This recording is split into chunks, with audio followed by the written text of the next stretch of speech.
sujet âgé, d'abord il y a une définition, c'est quoi le sujet âgé? Il y a encore une vingtaine d'années, en Europe, le sujet âgé, c'était quelqu'un qui avait plus de 60 ans. Maintenant, effectivement, un sujet âgé, on met la borne un petit peu plus haut et on parle du sujet âgé au-delà de 75 ans. Et c'est vrai qu'on dichotomise un petit peu 75, 80, 80, 90, plus de 90 ans. Et on a de plus en plus de patients qui sont des patients très, très, très âgés. Le vieillissement de la population, c'est un fait. Et on le retrouve ici, on le retrouve en France, en Europe, on le retrouve aux États-Unis. Il y a une projection entre 2015 et 2050, cette population âgée elle va doubler. Ça veut dire qu'on va avoir dans nos services une quantité de patients qui va croître et qui seront des patients qui vont poser des problèmes de prise en charge thérapeutique. Ça va représenter environ 22% de la population. Et ipso facto, malheureusement, l'âge, c'est une haute prévalence et une incidence tout particulièrement élevée de la coronaropathie. Ça va toucher les hommes comme ça va toucher les femmes. Alors, vous voyez sur le graphe de gauche, plus on avance en âge et plus le risque effectivement d'infarctus croît. Il croît pour la femme, il croît aussi pour l'homme, bien entendu. Néanmoins, il y a une grande hétérogénéité dans cette population âgée. Et on le voit, il y a des patients qui ont un âge physiologique qui ne correspond pas à l'âge qu'ils ont sur leur carte d'identité. Vous voyez, cette femme là en patin à roulettes, c'est un peu provocateur, mais effectivement, on a tous dans notre entourage des patients qui sont nonagénaires et qui ont toute leur verdeur d'esprit. Et à côté de ça, vous avez des patients de 70 ans qui déjà sont avec un déambulateur, ont perdu une grande partie de leur capacité intellectuelle, et quelque part, il faut prendre en ligne de compte non pas l'âge par lui-même, mais cet âge physiologique et aussi l'activité que va avoir cette personne dite âgée. Alors, la maladie coronaire, on le sait, c'est la première cause de morbi-mortalité chez la personne âgée. Et vous voyez effectivement que cette prévalence de la maladie coronaire symptomatique, parce que c'est quand même difficile de savoir un petit peu chez la personne âgée si elle a une maladie coronaire asymptomatique, parce qu'on ne la cherche pas, alors que vous allez chercher chez votre diabétique à 50 ans la prévalence de cette maladie, mais on voit très bien qu'effectivement elle croît en fonction des tranches d'âge, et lorsqu'on affine un tout petit peu par tranche de 5 ans, on voit effectivement que plus on avance en âge et plus la maladie coronaire est fréquente. Alors cette maladie coronaire du sujet âgé, elle a plusieurs spécificités, plusieurs caractéristiques. Tout d'abord, elle a une présentation clinique qui est le plus souvent très atypique. Il est assez exceptionnel qu'on ait la grande douleur thoracique en barre, telle qu'on l'a décrit dans l'angor, que ce soit l'angor du fort, que ce soit l'infarctus. On a des facteurs de risque cardiovasculaires qui sont beaucoup plus fréquents, et l'hypertension artérielle est certainement l'un des facteurs de risque les plus importants, mais aussi la dyslipidémie, le tabagisme, parce que souvent les personnes âgées ont fumé et ont un capital, et puis surtout il y a de nombreux facteurs de comorbidité qui sont associés à cette maladie cardiovasculaire et qui vont complexifier la prise en charge de ces patients. Ce sont des patients qui sont fragiles. Ils sont fragiles parce qu'ils ont davantage de comorbidité. Et puis ce sont des patients qui, malheureusement, certains, vont avoir une altération des fonctions cognitives qui, quelque part, va devoir être pris en compte dans la prise en charge du patient. Dans la prise en charge du patient vis-à-vis de son traitement médical, il est très clair que la personne va devoir être entourée, si elle a perdu ses fonctions cognitives, pour savoir quel type de médicament elle doit prendre et à quel moment elle doit le prendre. Et aussi, il est clair qu'on ne va pas probablement se lancer dans une stratégie de revascularisation coronaire si le ou la patiente, malheureusement, a un profil et une espérance de vie qui est inférieur à 1 an. Et puis, effectivement, on a des atteintes coronaires plus sévères, et je vous le montrerai tout à l'heure, après. Donc les comorbidités, je vous les ai citées, vous voyez qu'elles sont fréquentes, hein, le diabète, l'anémie, la BPCO, ce sont des gens qui ont parfois des pathologies cancéreuses, et puis malheureusement, en tête de l'ongle, c'est 36% de démence. Alors la démence, elle peut prendre un niveau qui est plus ou moins important, mais c'est vrai que c'est un facteur qui devra être appréhendé. Alors les situations cliniques, on retrouve à peu près les mêmes situations cliniques, hein, d'un côté des syndromes coronariens aigus, avec ou sans sous-décalage du segment ST, et puis le classique syndrome coronarien chronique. Et notre arsenal thérapeutique va reposer à peu près toujours sur la même chose, peut-être avec un aspect privilégié du traitement médical, et puis on verra quand est-ce qu'on peut se projeter dans une revascularisation coronaire. Ce qu'il faut avoir en tête, c'est que je suis en train de vous parler de patients que l'on ne connaît pas. On ne les connaît pas au travers des études. Parce que le patient âgé est exclu, comme les femmes, le plus souvent. C'est pour ça que je vous dis qu'il y a un vrai lien entre ces deux populations qui sont très mal étudiées, parce qu'elles sont exclues. Et le sujet âgé, il est d'autant plus exclu parce qu'on sait que les complications vont être fréquentes et que ça va venir perturber un petit peu les résultats, et notamment les résultats de certaines stratégies thérapeutiques. Alors, si on se concentre dans un premier temps sur le syndrome coronarien chronique, comme je vous ai dit, le plus souvent, on a une symptomatologie qui est très atypique. Je vous ai dit quand même le grand cadre de l'angor, mais très souvent, ce sont des patients qui ont des vagues douleurs, qui sont essoufflés, voire qui vont présenter un tableau digestif. Et toute la question est de savoir quand va-t-on réaliser un bilan coronarographique chez ces patients.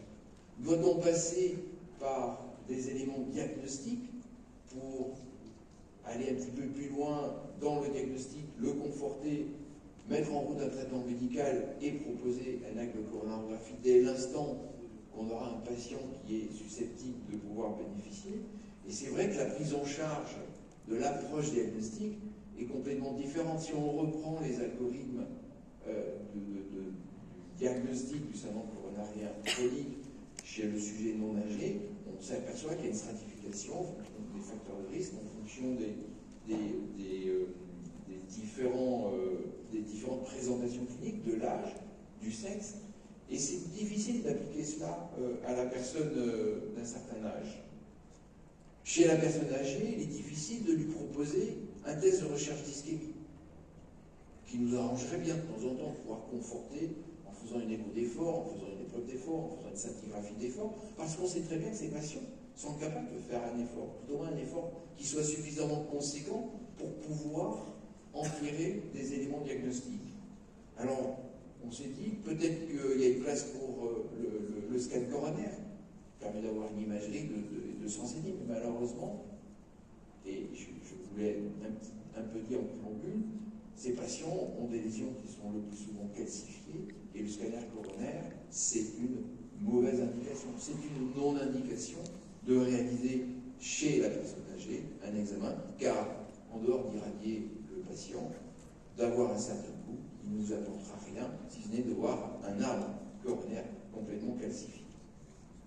Alors, on va prendre en charge ces patients sur le plan probabilistique, hein, et de se dire qu'on va essayer déjà de bien les traiter. Ça passe par des règles hygiéno-diététiques, et je vais faire juste un focus sur l'immunisation. Je pense que ce sont des patients qui sont fragiles, et s'ils sont coronariens âgés, ils sont encore plus fragiles. Donc ce sont des gens à qui il faut proposer des vaccinations systématiques de pneumocoques, et malheureusement aussi à l'ère du Covid, ce sont des patients qui doivent être protégés afin d'éviter une décompensation. Concernant la dyslipidémie, ces patients n'échappent pas à la prise en charge optimale que l'on propose à nos patients plus jeunes. Il faut les mettre sous statine dès lors que ces patients vont supporter les statines. Alors peut-être qu'on sera moins agressif. On ne va certainement pas se mettre dans un objectif de leur mettre le LDL cholestérol à 0,55 g, c'est clair. Mais un sujet âgé ne doit pas avoir un LDL cholestérol à 1,5 g. On doit pouvoir l'abaisser et le mettre entre 0,7 et 1 g. Il va falloir privilégier aussi la reprise des activités physique. Hein, c'est un élément très important. Alors, le traitement médical, sur quoi il repose?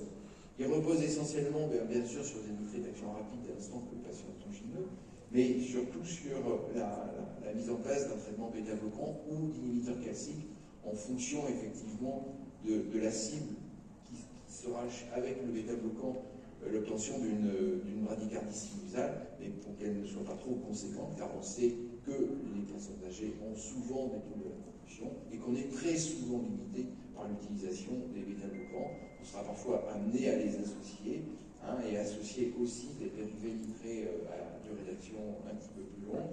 Vous voyez, on est sur du 2A.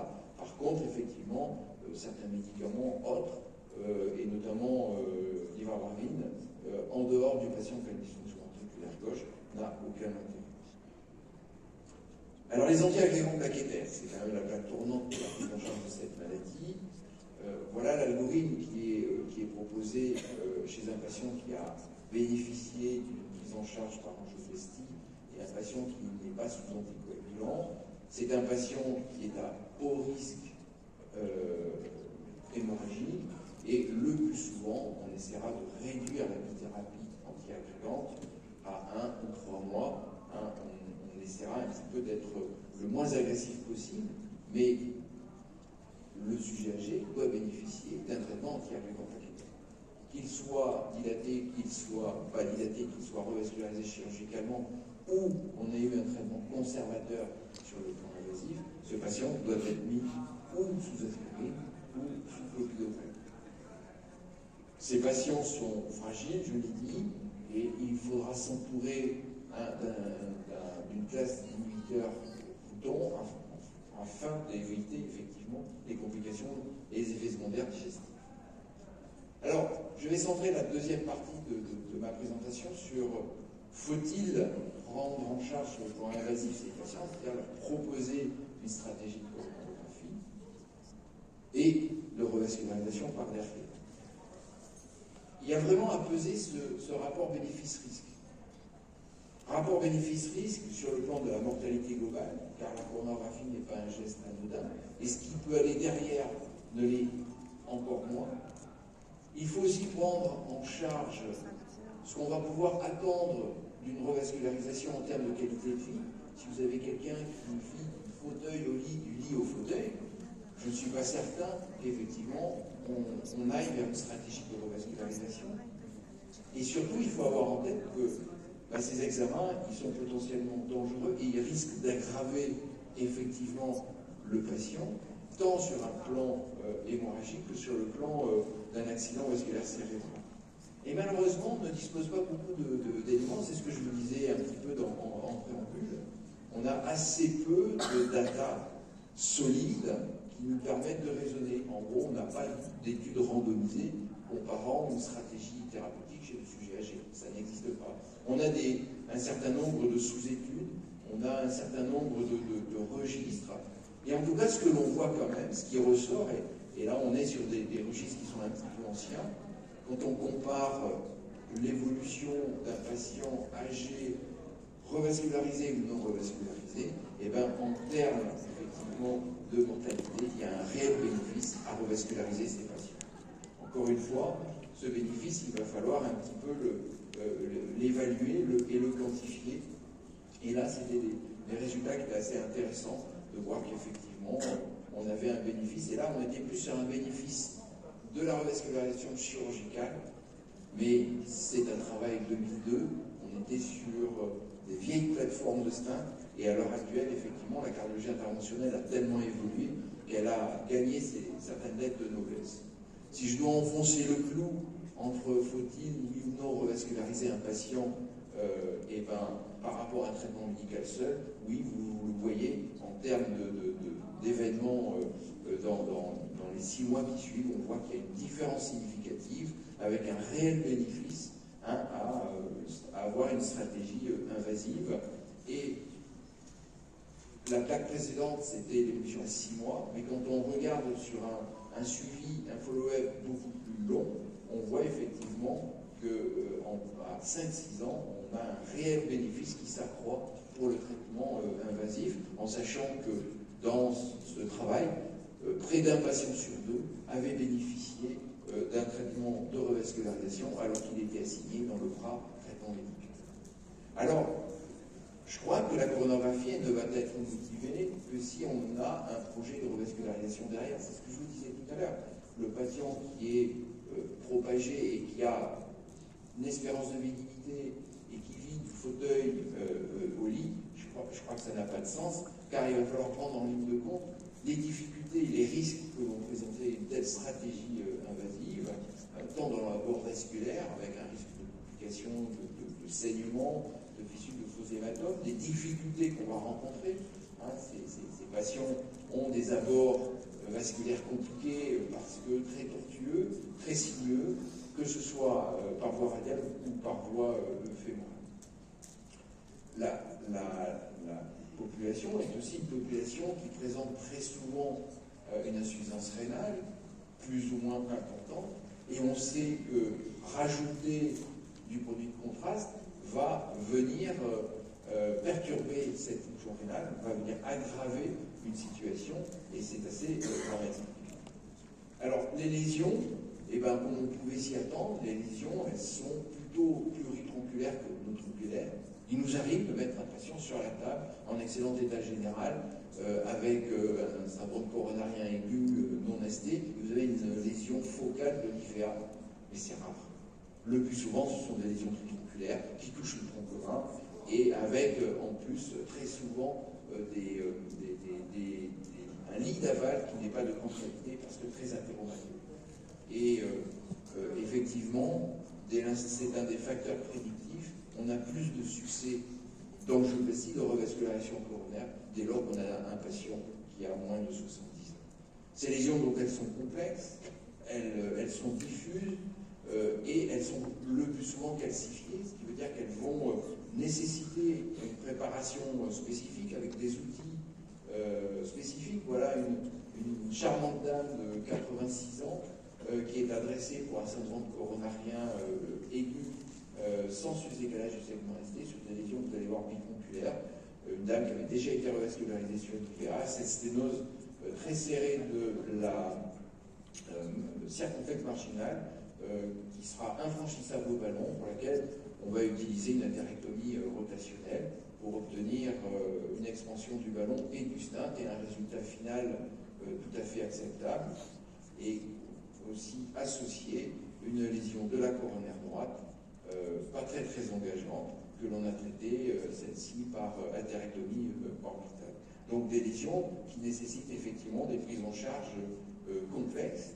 Voilà un patient de 90 ans avec une lésion complexe de l'IVA. Cette IVA est très tortueuse, très calcifiée, chez un patient qui avait une occlusion de la coronaire droite, que l'on a traité là aussi avec un système d'atérectomie orbitale, avec un excellent résultat. Encore une fois, voilà, au prix quand même d'une procédure complexe et qui n'était pas dénuée de risques. Alors quand on regarde les complications de l'angioplastie, elles sont bien fréquentes, et plus les patients sont âgés et plus elles sont fréquentes. C'est un registre japonais d'angioplastie. On voit que plus on avance dans l'âge et plus effectivement on a des complications hémorragiques, on a des complications de tamponnade et une mortalité qui malheureusement croît. Et quand on regarde le suivi à 10 ans de la revascularisation, on s'aperçoit aussi qu'effectivement l'âge est vraiment un critère important de surmortalité. Là aussi, sur ce très beau registre, on s'aperçoit effectivement, vous voyez que plus vous avancez en âge, à 10 ans, dans le syndrome coronarien aigu, un patient de 90 ans a quasiment 4 fois plus de malchance d'avoir une évolution létale de sa maladie. Alors, le syndrome coronarien aigu, c'est un petit peu le deuxième volet, je vais aller beaucoup plus vite, lui aussi est en augmentation croissante. L'âge reste un prédicteur majeur d'événements, et ces risques sont majorés parce qu'il y a un risque d'événement ischémique et hémorragique, et l'hémorragie, le patient âgé passe en tout cas, paie un lourd tribut sur ce type de complications. Il faut néanmoins savoir quand même que l'angioplastie primaire, sur le syndrome coronarien aigu ST+, permet aux patients quand même souvent de passer à un cas difficile. Mais malheureusement, on manque là aussi encore de preuves, et la décision restera une décision au cas par cas, en fonction du patient, ses fonctions cognitives, du mode de vie. L'incidence de l'infarctus, eh bien, elle augmente en fonction de la personne, dès l'instant qu'elle est âgée. La gravité d'une non-stémie, vous voyez comment elle croît de façon exponentielle entre un patient qui a moins de 80 ans et un patient qui a plus de 90 ans. Et je voudrais juste faire un petit focus sur une étude qui a été publiée l'année dernière, qui s'est intéressée spécifiquement aux patients qui présentaient un syndrome coronarien aigu du patient âgé de plus de 75 ans. Alors il y avait probablement des biais de recrutement, par tous les patients de 75 ans dans ces centres n'ont pas été inclus, ils ont été un petit peu screenés au préalable, mais ils ont été randomisés effectivement entre les revasculariser complètement ou les revasculariser uniquement sur l'artère qui était coupable. Et ce que l'on s'aperçoit, c'est qu'effectivement, si on revascularise complètement ces patients, eh ben on a un réel gain en termes de mortalité, en termes de nouvel infarctus et de revascularisation dans l'année qui suit. Donc il faut, à bon escient, ne pas hésiter à pousser ces patients en salle de caté et les revasculariser. Donc je vais conclure sur le sujet âgé, c'est une vraie problématique.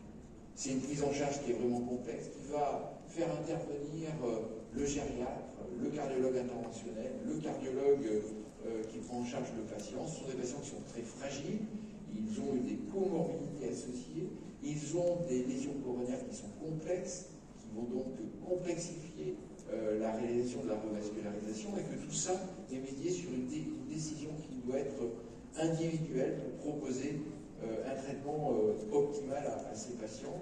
Et voilà un petit peu les différents éléments que je viens de balayer, avec, je vous ai dit, des facteurs de risque qui sont certainement majorés par rapport aux sujets jeunes, des présentations cliniques qui sont très différentes en fonction effectivement de plus l'âge avance, et puis savoir un petit peu orienter ces patients. Il faut bien les traiter médicalement. Je crois que le sujet âgé a le droit d'avoir un traitement optimisé avec des antiagrégants plaquettaires, une mono ou une bithérapie en fonction de la revascularisation, d'avoir une prise en charge hygiéno-diététique et un traitement par statine. C'est pas parce qu'un patient a 85 ans qui ne doit pas avoir de statine. Il faudra peut-être effectivement moduler la dose de la statine. Il doit avoir un bêta-bloquant s'il peut le tolérer. Et puis la décision de pousser à la coronarographie en fonction de son état général et du profil qu'il peut présenter. Voilà, je vous remercie.